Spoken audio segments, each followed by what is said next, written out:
Muy buenos días, tengan ustedes el día de hoy en esta conferencia inaugural en la cual contamos con la presencia en estas cuartas jornadas de investigación en enfermería organizadas por la Escuela Nacional de Enfermería y Obstetricia de la Universidad Nacional Autónoma de México. Contamos con la presencia del doctor Samuel Ponce de León, quien amablemente ha aceptado participar en este magno evento de enfermería. El doctor Samuel Ponce de León tiene una brillante trayectoria y me voy a permitir de manera muy breve compartirles a ustedes que el doctor es médico cirujano por la Universidad Nacional Autónoma de México.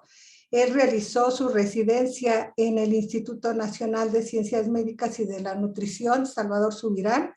Tiene una maestría en Ciencias en Epidemiología Hospitalaria y Calidad de la Atención Médica por la Universidad de Virginia, en Estados Unidos. Es nivel 3 del Sistema Nacional de Investigadores y actualmente es profesor titular de Medicina en la Facultad de Medicina de la UNAM, jefe de laboratorio de microbioma y coordinador del Programa Universitario de Investigación en Salud de la UNAM.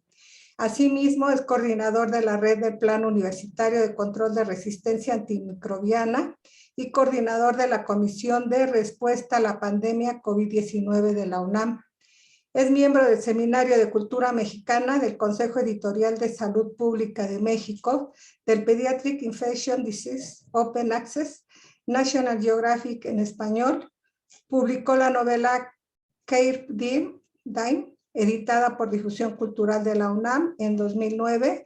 Cuenta con numerosos premios, 29 premios en investigación, 118 publicaciones nacionales, 75 publicaciones internacionales, 90 capítulos en libros, 31 libros y manuales editados, 3 cuentos y más de 84 artículos de divulgación. Pertenece a la Academia Nacional de Medicina, a la Academia Mexicana de Ciencias, al American College of Physicians y a la International Society of Infectious Disease, entre otras asociaciones.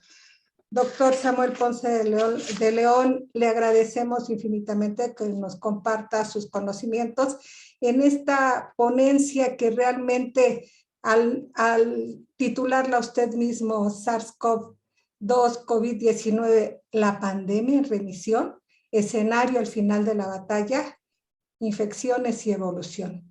Sin duda, nos compartirá todo el panorama que existe de manera científica en este momento con relación al tema y el impacto que tiene en la sociedad. Muchas gracias, doctor. Le cedo la palabra. Muchas gracias, buenos días. Me da mucho gusto saludarlas y saludarlos a todos. Realmente me siento muy honrado por la invitación de la Escuela Nacional de Enfermería y Obstetricia de la UNAM. Es un privilegio particular poder estar con ustedes. Desde luego, el título de la conferencia puede ser un tanto desorientador porque podría implicar que terminó ya el problema que venimos enfrentando desde hace 2 años y no es así. Sí podríamos ver un escenario en términos de que estamos llegando posiblemente al término, al menos de una fase inicial de esta relación que se va a mantener durante muchas décadas. Difícil de predecir cuánto tiempo estaremos conviviendo y lo más probable es que sean siglos entre este nuevo virus, el SARS-CoV-2, y nuestra especie. El hecho es que sí es momento de tratar de ver el escenario en términos de que hemos terminado, por lo menos hasta lo que tenemos en estos días, la fase más crítica de la pandemia. Para hablar de esto, pues vamos a hablar un poco de otras infecciones y de la evolución de nuestra especie, pero quiero enfatizar en esta introducción, lo reiteraré a lo largo de la presentación, mi amplísimo reconocimiento por el trabajo de las enfermeras y los enfermeros en el país. Desde luego por el destacado papel de la Escuela Nacional de Enfermería y Obstetricia, fundamental para poder contar con equipos de enfermería de la más alta calidad, y destacar que entendiendo que la medicina es una actividad que requiere de un trabajo en equipo, El médico y la enfermera coinciden en el aspecto más fundamental de los cuidados médicos, la atención de los pacientes, pero son ustedes, enfermeras y enfermeros, quienes realmente se mantienen estrechamente ligados a los enfermos, a las enfermas. Son ustedes quienes los cuidan, les administran directamente los medicamentos, cuidan las líneas, los ayudan a tomar sus alimentos, los movilizan, todo aquello que tiene que ver con el contacto más íntimo y más cercano de la práctica médica, descansen ustedes. Así que mi más amplio reconocimiento. Creo que nunca terminaremos realmente de tener esperemos que mejore, un correcto equilibrio en la administración médica en cuanto a médicos y enfermeras, pero hoy por hoy, desde luego, nada más mi reconocimiento.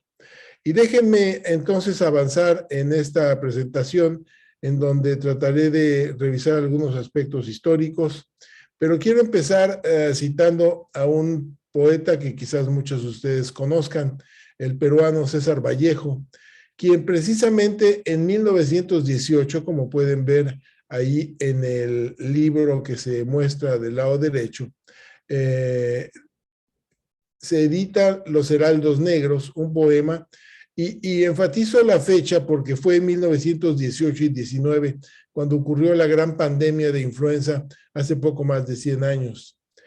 No sé si realmente la pandemia tuvo alguna influencia sobre el texto de los poemas de Los Heraldos Negros, que es todo un libro, y otro libro también fundamental en la producción de Vallejo, que fue Los Poemas Humanos. El hecho es que podríamos establecer en términos del impacto de lo que hemos vivido alguna correlación. Si no, déjenme leer unos pocos párrafos de este primer poema que dice: hay golpes en la vida tan fuertes, yo no sé, golpes como del odio de Dios, como si ante ellos la resaca de todos los sufridos se posara en el alma, yo no sé. Y el hombre, pobre, pobre, vuelve los ojos como cuando sobre el hombro nos llama una palmada, vuelve los ojos locos y todo lo vivido se emposa como charco de culpa en la mirada. Hay golpes en la vida tan fuertes, yo no sé. Realmente lo que vamos viviendo a lo largo de estos últimos 2 años es quizás la peor experiencia que ha sufrido nuestra especie, la humanidad, en los últimos, pues por lo menos 100 años. Es gravísimo lo que estamos viviendo, gravísimo en términos de salud, pero gravísimo en todos los ámbitos, y todo esto lo vamos a ir descubriendo desafortunadamente en el paso de los meses y los años que vienen. Lo cierto es que las epidemias han acompañado la historia de nuestra especie desde que tenemos registro. La plaga de Atenas, que fue fundamental, hablaremos un poco de esto, la peste negra que asoló Europa durante más de 3 siglos y causó la pérdida de casi la tercera parte de la población. Ya mencionaba la gran pandemia de influenza, denominada española en 1918, 19 y 20. Más cercanamente la pandemia de VIH, las epidemias de dengue, zika y chikungunya que corrieron a lo largo de nuestro continente con un gran impacto, ébola en África y como mensajeros particulares el SARS y el MERS, que también lo veremos más adelante. La pandemia que vivimos y que ustedes vivieron juntos de influenza H1N1 y los mensajes que hoy recibimos a través del desarrollo de la pandemia de COVID-19. La primera pandemia registrada hace ya muchos siglos, en el año 460 a.C., fue la que ocurrió en la ciudad de Atenas, que estaba en guerra con Esparta, las guerras del Peloponeso, y la gente se había refugiado en las murallas de Atenas, en ese momento altísimas y muy fuertes, para resistir los embates de los espartanos. Y la cantidad de gente que había en la ciudad era muy grande. Llegó una infección, se desconoce ciertamente cuál fue, y diezmó y causó la muerte de la tercera parte de la población en Atenas, lo que tuvo un impacto desde luego sobre la evolución de la guerra y desde luego sobre la evolución de la cultura occidental. Lo mismo ocurre con la peste a lo largo de la Edad Media. Durante siglos asoló pueblos y tuvo también un impacto fundamental. Y más recientemente, algunos avisos, esta influenza rusa de del siglo XIX, en donde no se pudo establecer la causa, pero hoy, revisitándola, sugeriría que pudo haber sido causado también por un coronavirus. No puedo dejar de mencionar a los que nos permitieron finalmente ver con una mayor claridad qué era lo que ocurría, porque si no es hasta mediados de 1800 aproximadamente, cuando Louis Pasteur establece la teoría microbiana de la enfermedad, no teníamos realmente ninguna pista ni ninguna orientación sobre lo que estaba ocurriendo a nuestro alrededor y por qué la gente moría y por qué ocurrían las epidemias, hasta que Louis Pasteur, en colaboración también, no directamente colaborando, pero trabajando en el mismo campo con Robert Koch, establecen la ciencia de la microbiología, antecedidos por Semmelweis, que ustedes conocen en relación al trabajo de infecciones nosocomiales, y a Charles Darwin, que establece la teoría de la evolución. Todos ellos conjuntan los conocimientos que nos llevan a la posibilidad de estar aquí hoy discutiendo esto. También no puedo dejar de mencionar en esta charla a Florence Nightingale, esta señora mujer que nació en 1820 y vivió hasta 1910, tuvo una larga vida para las expectativas de esa época, pero fue una mujer extraordinaria que sentó las bases de la moderna práctica de la enfermería, prácticamente creó propiamente la profesión, y ella nació en Florencia, hija de una familia británica muy destacada, y tenía un gran interés por las matemáticas durante su juventud, pero no la dejaron estudiar matemáticas porque no era propio de una mujer en esa época, así que tuvo que aprender bordado y otras cosas que eran lo propio, hasta que en algún momento decidió que tenía que tenía que cuidar a los enfermos, y no hubo posibilidad de que se lo impidieran, así que aprendió enfermería. Simultáneamente, como ya mencionaba, era muy buena en matemáticas y era una profesora de estadística muy destacada, y uno de sus trabajos fundamentales es cuando acude precisamente, y vale la pena recordarlo, al hospital de la ciudad de Crimea. Estaba ocurriendo entonces la guerra de Crimea, nuevamente una reminiscencia que hoy volvemos a revisitar con lo que estamos viviendo ahora en Ucrania. Ella va a Crimea, en donde en el hospital de la ciudad de Crimea la mortalidad era del 40%. 4 de cada 10 pacientes que ingresaban se morían durante su estancia en el hospital. Nightingale llega con un equipo de 38 enfermeras británicas, las organiza los servicios, los limpia, cuida a los enfermos y la mortalidad disminuyó al 2%. Es el antecedente del magnífico trabajo que realizan ustedes. Pero bueno, veamos este panorama de infecciones actuales.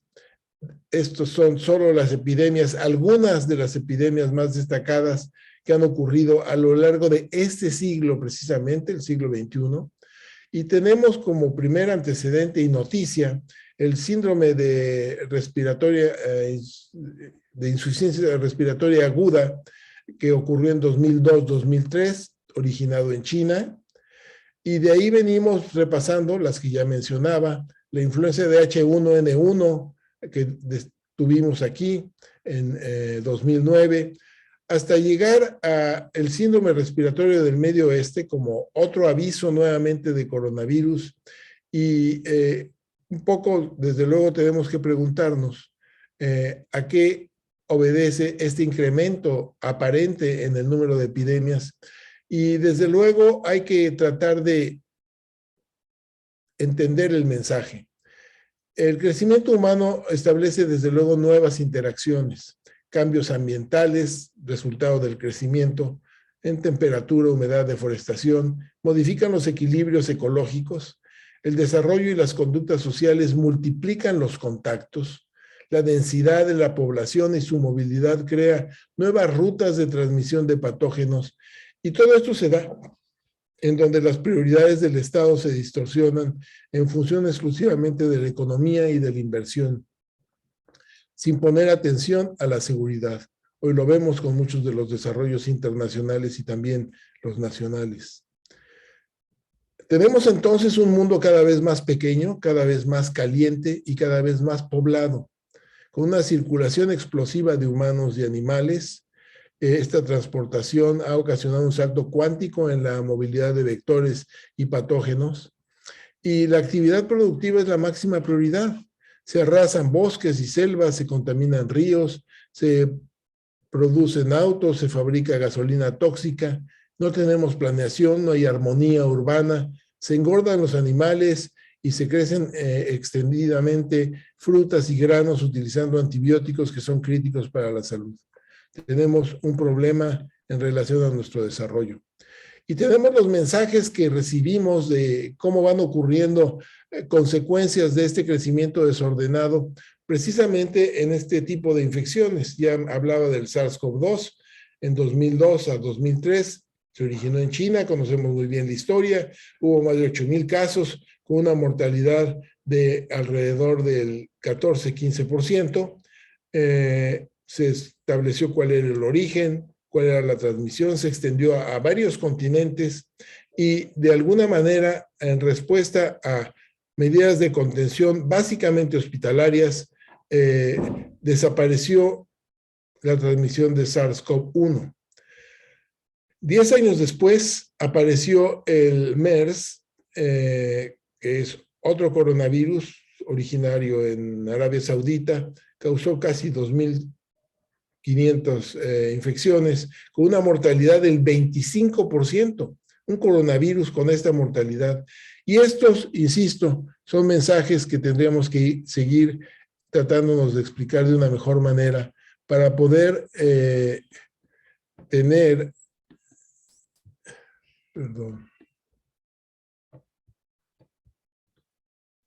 una mejor vista de lo que está pasando. Y aquí tenemos cómo ha venido creciendo la población mundial en las últimas décadas, explosivamente, como ustedes pueden ver, casi 7,800 millones de habitantes tenemos hoy en el planeta, y esto desde luego tiene consecuencias.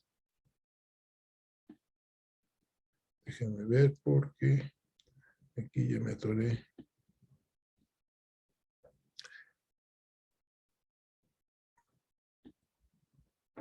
La velocidad con la que la gente se transporta, además, es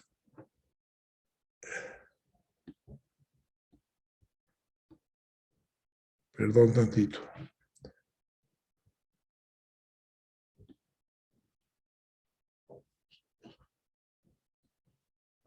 Perfecto. Es muchísimo más rápida. Aquí estamos viendo una gráfica en donde como a principios de 1930, hace poco menos de 100 años, la gente para trasladarse de Inglaterra a Australia requería de más de 2 semanas. Hoy, en menos de 24 horas, se trasladan las poblaciones muy numerosas. Y este es el número de pasajeros como ha venido creciendo en las últimas décadas, desde luego de una manera muy, muy importante, que era 2010. Si lo llevamos a 2020, el crecimiento es todavía mayor. Y simultáneamente y como consecuencia de esto, el planeta se calienta. Se calienta por las modificaciones que imponemos a la atmósfera en función de la producción animal, de la producción vegetal, en función del consumo de carbono, de combustibles fósiles, de la situación en la que viven las poblaciones y de cómo han crecido las poblaciones. hacinadas en muchísimos lugares. Esta es una vista que podría ser desde luego de China, desde luego de India, desde luego de México, de cualquier sitio en América Latina. Y en estas condiciones nos enfrentamos a la pandemia de COVID-19 en una suerte de catástrofe inesperada y prácticamente inevitable, con condiciones de respuesta muy precarias en función de las limitaciones de los sistemas de salud en todo el mundo, pero en México vale decir que la infraestructura en salud, y ustedes lo viven y lo saben perfectamente bien, es realmente paupérrima. Pocos hospitales, pocas camas, pocas terapias intensivas, pocos especialistas, pocas enfermeras, y todo esto resulta en situaciones muy complicadas por poder atender un fenómeno con estas características. Atrás de todo esto, otras emergencias. La resistencia antimicrobiana es un problema del que seguiremos hablando en estos próximos años de manera insistente, porque viene creciendo y viene configurando un escenario en donde vamos a tener una altísima mortalidad por infecciones que no vamos a poder tratar con los antibióticos que hoy resuelven muchos de estos problemas. El anuncio, esta es la placa original donde Fleming vio el crecimiento de las levaduras y cómo inhibían el crecimiento de las colonias de Staphylococcus aureus, y desde entonces, de aquella época, él apuntaba que la resistencia sería un problema tal y como lo estamos viendo hoy. Nos estamos quedando sin antibióticos, son múltiples los ejemplos, no vamos a llevar un recuento de todos estos párrafos. El hecho es que en 2050 la resistencia será la primera causa de muerte a nivel global, y el impacto económico va a ser muy grave en todos los rubros de la economía. La conferencia de Davos, el gobierno americano y el gobierno británico han hecho análisis económicos que señalan que esto va a tener un impacto en el Producto Interno Bruto a nivel global de varios puntos, y la carga más pesada la van a llevar las economías más débiles. Los espectaculares avances médicos que hoy vivimos, la administración de quimioterapias muy intensas, de cirugías muy complejas, la colocación de implantes, la realización de trasplantes y hasta problemas menores, todos van a verse limitados porque la infección será un riesgo que no vamos a poder controlar.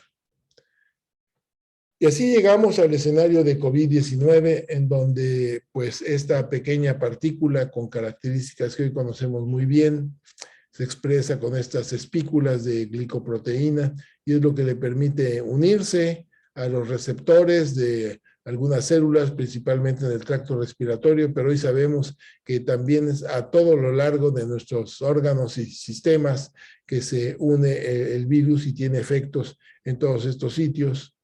Y esta pequeñísima partícula, esto que están viendo ustedes en la fotografía, es un cabello humano magnificado. Y un poco para tener una idea del tamaño de la partícula, se señala ahí con una flecha blanca la que podría ser una escala del virus. Y este pequeñísimo virus ha ocasionado el desastre que hemos vivido aquí en México, el desastre que ha vivido el mundo. En esta sucesión de olas, la primera que tuvo su acmé para julio de 2020, la segunda que estaba llegando a enero de 2021, luego para agosto tuvimos una tercera ola, y luego la cuarta ola causada por Omicron. Desde luego estas han obedecido a variantes del mismo virus, y en donde hoy tenemos un escenario que, insisto, podría ser el final de la batalla, pero no el final de la guerra. Este es el virus, el tamaño del virus. Cada una de estas letras es uno de los nucleótidos que tiene el virus. El virus tiene 29.903 nucleótidos, que es lo que están contenidos en esta lámina. Recuerden que la secuencia de los nucleótidos establece el mensaje para que la célula pueda replicar nuevos viriones. Y cada uno de esos viriones pues tiene estas características que le van a permitir fijarse más eficientemente a las células, tener una presentación también diferente en función de la respuesta inmune que puede desencadenar, en función también de qué mecanismos puede desencadenar en las células para tener una mayor o menor virulencia, para tener una mayor o menor gravedad o incluso susceptibilidad para cada uno de los huéspedes de acuerdo a sus características genéticas.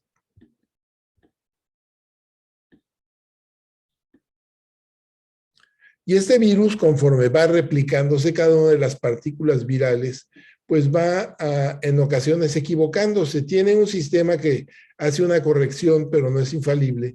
Y entonces, en esta producción de miles de millones de viriones en una persona infectada, que lo podemos multiplicar por los decenas de millones que están infectadas en este momento, pues evidentemente hay errores que pueden llevar a secuencias que son extraordinariamente eficientes, en el sentido de que, por ejemplo, Omicron es una variante extraordinariamente eficiente para su transmisión. Lo vimos apenas.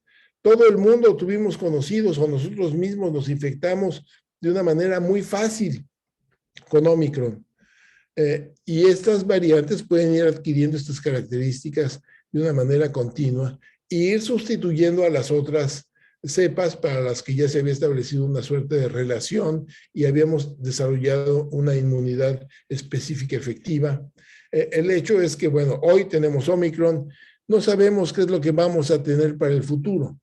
En esta gráfica, en donde de alguna manera se trata de ejemplificar lo que podría ocurrir para los próximos meses, con optimismo se ve que puede haber una disminución en el número de casos y lo más probable es que en el curso de los siguientes meses, yo diría, esperaría que para primavera y verano en este año, en México tengamos una situación, esperemos, de relativa tranquilidad. Esto no quiere decir que va a desaparecer la transmisión de COVID-19, no quiere decir que vamos a dejar de tener casos y no quiere decir que no va a haber presión en los hospitales. Vamos a seguirla teniendo porque el virus va a seguir circulando de manera muy importante. Entonces, el mensaje es que sí tendremos menos casos en un escenario en donde estamos mucho mejor preparados para atenderlo. Y en un escenario en donde conocemos mucho mejor al SARS-CoV-2, hoy ya tenemos un tratamiento antiviral, hoy ya tenemos vacunas y hoy conocemos con bastante detalle las características de un cuadro clínico que es extraordinariamente complejo. Sabemos cómo diagnosticarlo rápidamente, tenemos las pruebas de antígeno, tenemos las confirmatorias por PCR, sabemos en qué días es cuando podemos ubicarlo más correctamente con un método de diagnóstico y sabemos que la variabilidad del cuadro clínico es extraordinariamente amplia y va desde luego con un predominio de infecciones respiratorias. Ustedes seguramente vieron en los servicios cómo ha evolucionado esto de cuadros respiratorios leves. En un principio, por lo menos todo 2020 y 2021, con cuadros neumónicos extraordinariamente frecuentes y sumamente graves, a lo que veíamos con Omicron, que eran básicamente cuadros respiratorios de vías altas, con muchas molestias en la garganta, predominantemente, con menos tos, pero sí con muchas secreciones respiratorias.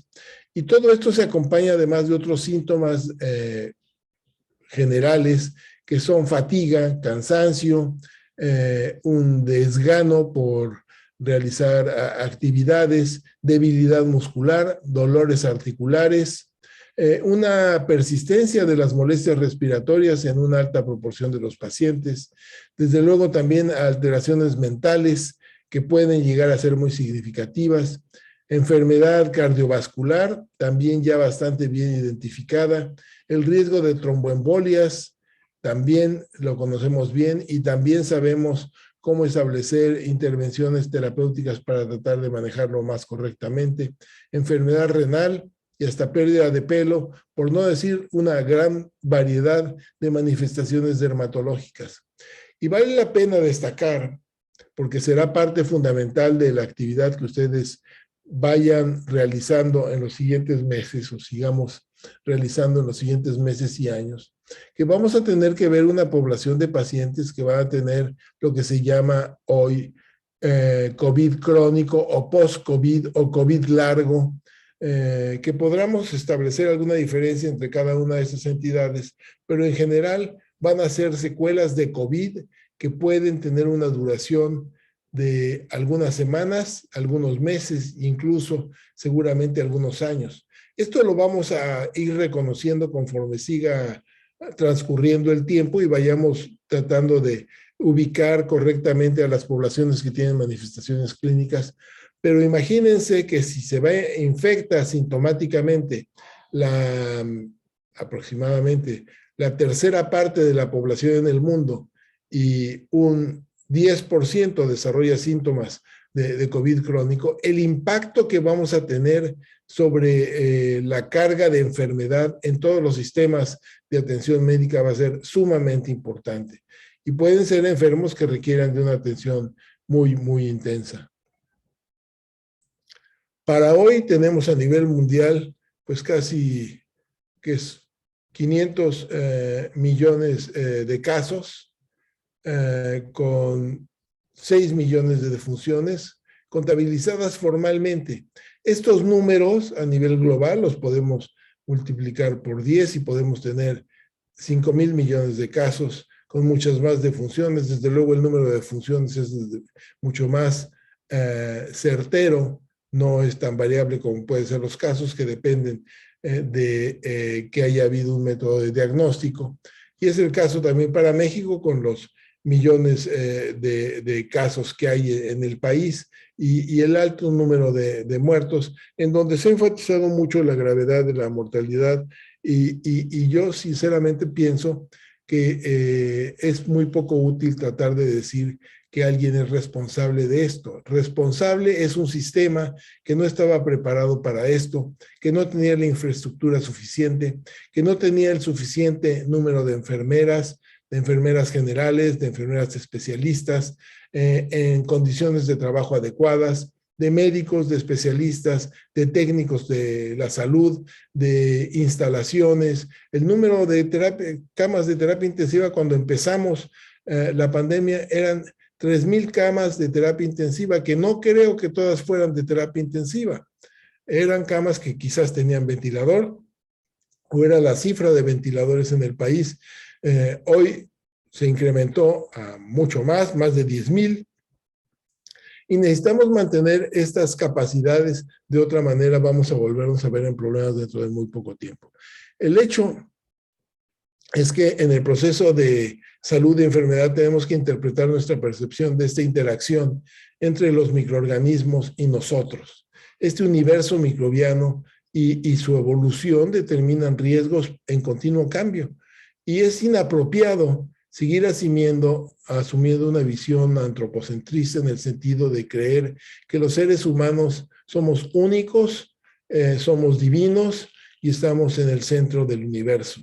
Nuestra vida en la Tierra tiene que ser concebida como una condición de especie en colaboración con otras especies, con las hormigas, con las aves, con los animales, para buscar un mejor equilibrio y poder tener alguna aspiración para un futuro mejor.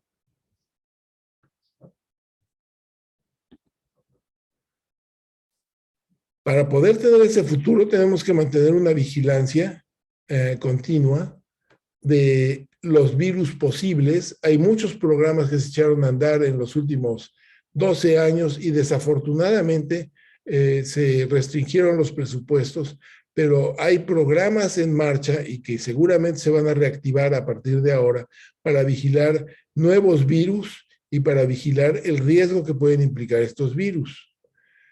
Estos virus están circulando de una manera permanente alrededor de nosotros. Esta es una fotografía de hace muy pocos días que apareció en un periódico en el país, en donde están sacrificando decenas de miles de aves, de pollos, porque están infectados con influenza aviar. Esto está ocurriendo continuamente a lo largo del mundo, en Asia, en Europa, fundamentalmente, y implica la circulación de virus como H5N1, como H7N9, como H3N5, que potencialmente pueden alcanzar la capacidad de transmisión a los humanos. No la hay todavía efectiva, pero sí, en contacto cercano con estas aves, los humanos se enferman y mueren. Si esto adquiere las capacidades por los mecanismos parecidos a lo que ya mencioné de transmisión, nuevamente estaremos en problemas sumamente graves. Así que tenemos que estar listos para lo que viene, algún otro virus, pero por el momento el SARS-CoV-2 posiblemente se transforme en un virus endémico. Y realmente para conocer lo que va a implicar en riesgos, tendremos que irlo aprendiendo conforme se desarrollan los eventos. No podemos anticiparlo porque no sabemos exactamente, seguimos transitando un territorio que es por completo desconocido. Sí sabemos que la inmunidad, las defensas decaen, sí sabemos que surgen variantes y tenemos que estar listos para poder tener una mejor capacidad para enfrentar esto. El hecho es que no tenemos un final cercano para las infecciones por COVID-19.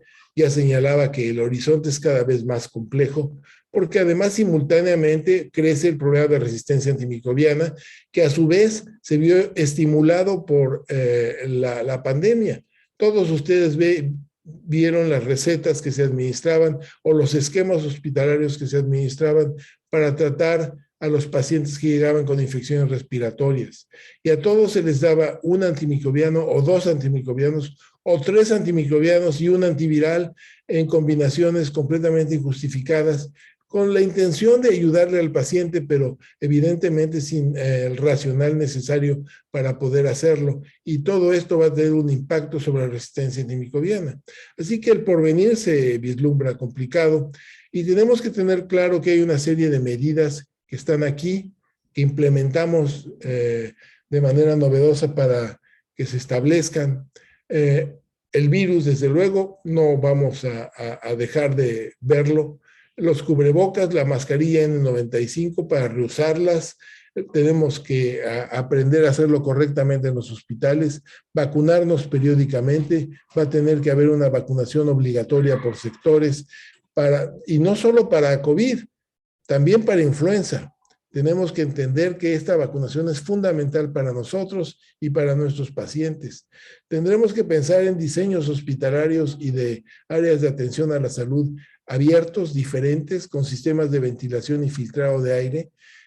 Desde luego, incluir en esto medidores de calidad del aire. Tendremos que mantener áreas de triaje para infección respiratoria aguda. Y discutiremos en el futuro inmediato si habrá hospitales COVID o no COVID. Seguramente no los habrá, no creo que sean necesarios, sino que tenemos que mejorar la capacidad hospitalaria general para poder manejar correctamente a todos los pacientes. Esto ya lo discutimos cuando veíamos a los pacientes con VIH, si se requeriría tener hospitales específicos para pacientes con VIH. No lo ha habido, tenemos que aprender a utilizar las precauciones, porque hoy las precauciones respiratorias y el uso de mascarillas tendrán que incluirse en las precauciones universales. Necesitamos una mayor calidad de la atención y para esto requerimos más inversión, mejores unidades de cuidados intensivos, insumos suficientes y de calidad y desde luego menos trámites burocráticos. Tendremos que pensar en tener menos pacientes por cada habitación. Y en este nuevo modelo de prevención habrá que hacer énfasis en manos limpias, en agua limpia y en aire limpio. Insisto, remodelar la arquitectura y repensar los sistemas de ventilación, porque por lo menos por ahora no vamos a tener oportunidad de tener ningún final feliz de esta historia. Evidentemente no hay forma de tener un final feliz con las consecuencias de lo que hemos estado viviendo a lo largo de estos años.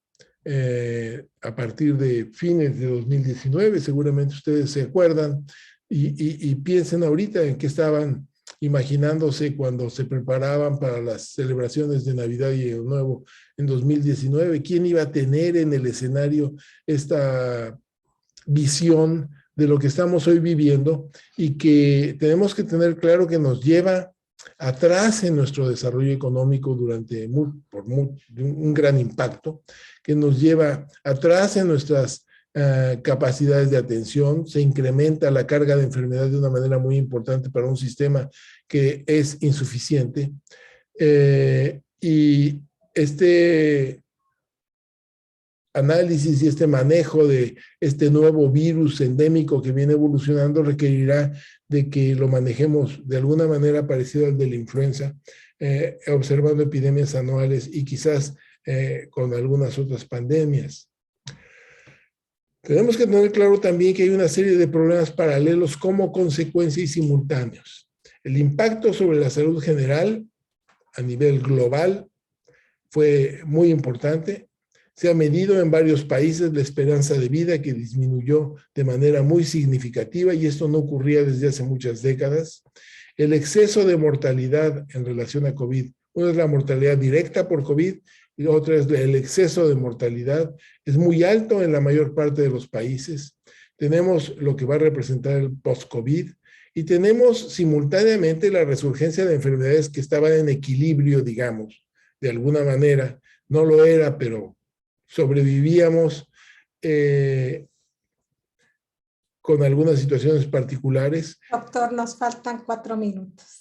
Perfecto. Y tenemos esta vigilancia de enfermedades de interés epidemiológico interrumpido, como los programas de vacunación, y tenemos en consecuencia riesgo de epidemias de enfermedades que antes teníamos controladas. Entonces, lo que veremos es que la inmunidad colectiva va a ir creciendo por infección natural, por vacunas, pero la transmisión de la infección va a seguir recorriendo el planeta. Tendremos intervenciones útiles ya casi inmediatamente, ya hay antivirales de los que vamos a poder disponer y la vacunación continuará siendo muy efectiva. El hecho es que el momento epidemiológico en esta situación, con la experiencia inmunológica que ya tenemos y con la curva de aprendizaje que tenemos hoy médicos, enfermeras, población general, sabemos cuáles son las medidas que nos permiten mitigar el riesgo de transmisión y esto pues evidentemente nos da condiciones para reiniciar actividades presenciales con esta cuarta ola en remisión, con esta amplia inmunidad que tenemos.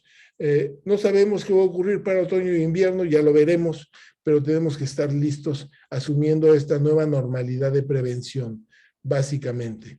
Entonces, usaremos continuamente las medidas preventivas, las vacunas, y tendremos que estar pendientes de los nuevos retos. Nos quedan una serie de puntos por discutir muy amplios. La vacunación, los tratamientos, cómo se van a distribuir, los requerimientos de diagnóstico en tiempo real, el panorama de la enfermedad en general y los otros, pero la educación, la economía, el trabajo, todo ha sufrido enormemente a consecuencia de esto. Y hoy estamos ya en semáforo verde, que no implica una libertad completa. No volvimos a otro país, no volvimos a 2019. Que el Estado retire los confinamientos y mandatos no significa suspenderlos, sino transferir esta responsabilidad a los individuos, a cada uno de nosotros. Nosotros tenemos que mantener nuestras precauciones. Y termino citando nuevamente a César Vallejo en otro poema que dice: ¿cómo, hermanos humanos, no deciros que ya no puedo?